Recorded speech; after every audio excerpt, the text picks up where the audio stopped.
თბილისსა და მის შემოგარენში გზების გაწმენდითი სამუშაოები უწყვეტ რეჟიმში მიმდინარეობს. იწმინდება ტროტუარები, ტრანსპორტის გაჩერებები და შიდა საუბნო გზები. იყრება ტექნიკური მარილი. ავტოტრანსპორტის მოძრაობა არ შეზღუდულა. საზოგადოებრივი ტრანსპორტი კი მუშაობას ჩვეულ რეჟიმში განაგრძობს. მომდევნო 2-3 დღის განმავლობაში დასრულდება აბსოლუტურად ყველა მონაკვეთის დამუშავება. აქ მარტო საუბარი არის თოვლისგან და ყინულისგან გაწმენდაზე. იმ პერიოდისთვის, როდესაც უკვე მაღალი ყინულები იქნება, ჩვენ ნაწილს სამუშაოები დასრულებული გვექნება. შესაბამისად, თუ სადმე ლოკალურად იქნება ჩარევა საჭირო, აუცილებლად მიიღოთ გადაწყვეტილებას. დიდ თოვლობამ გარკვეული პრობლემების შექმნა რეგიონებში. აჭარის მაღალმთიან სოფლებში გადაადგილება მხოლოდ მაღალი გამავლობის ავტომობილითაა შესაძლებელი. საავტომობილო გზების გაწმენდითი სამუშაოები და ტექნიკური მარილით დამუშავება ინტენსიურ რეჟიმში მიმდინარეობს. ხულოს მუნიციპალიტეტში მთელი ღამის განმავლობაში ინტენსიურად თოვდა.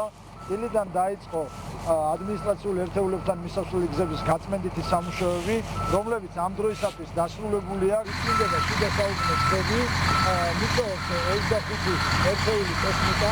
ეს კახეთია, სადაც მუნიციპალურ ტრანსპორტს გადაადგილება უკვე შეუძლია. გამონაკლისი მხოლოდ ახმეტაა, სადაც მოძრაობა ხვალიდან აღდგება. ვაზიანი, გომბორი, თელავის გზაზე კი მისაბმელიანი და ნახევრად მისაბმელიანი ტრანსპორტის გადაადგილება კვლავ შეზღუდულია. მუნიციპალური ტრანსპორტი მოძრაობს დადგენილ მარშრუტებზე, რაც შეეხება შიდა სახელმწიფოებრივი მნიშვნელობის გზას, ვაზიანი, გომბორი, თელავი, თავისუფალია მოძრაობა ყველა სახის სატრანსპორტო საშუალებისთვის. მოძრაობა აღდგენილია გუდაური, კობისა და რიკოთის მონაკვეთზეც. ცენტრალური და საერთაშორისო მნიშვნელობის მაგისტრალების გაწმენდითი სამუშაოები უწყვეტ რეჟიმში მიმდინარეობს. ყველა საერთაშორისო მნიშვნელობის გზებზე მსუბუქი ავტოტრანსპორტისთვის მოძრაობა თავისუფალია.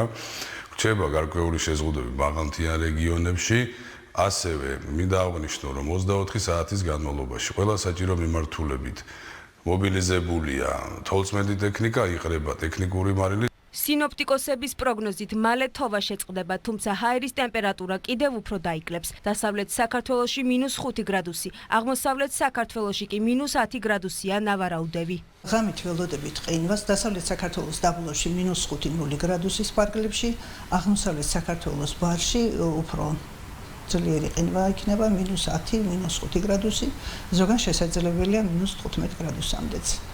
უნალექო ამინდი გაგრძელდება მხოლოდ ხვალ, მათ შორის თბილისშიც, ზევიდან ისევ დასავლეთ საქართველოში შემოჭრა იქნება დასავლეთი, ჩრდილო-დასავლეთიდან და ამინდის გაუარესებას ველოდებით ისევ. მოსალოდნელი ყინვისა და ნალექის ფონზე ადგილობრივი ხელისუფლება და შესაბამისი სამსახურები მოქალაქეებს მოუწოდებენ ზამთრის საბურავების გარეშე ავტომობილით გადაადგილებას მოერიდონ.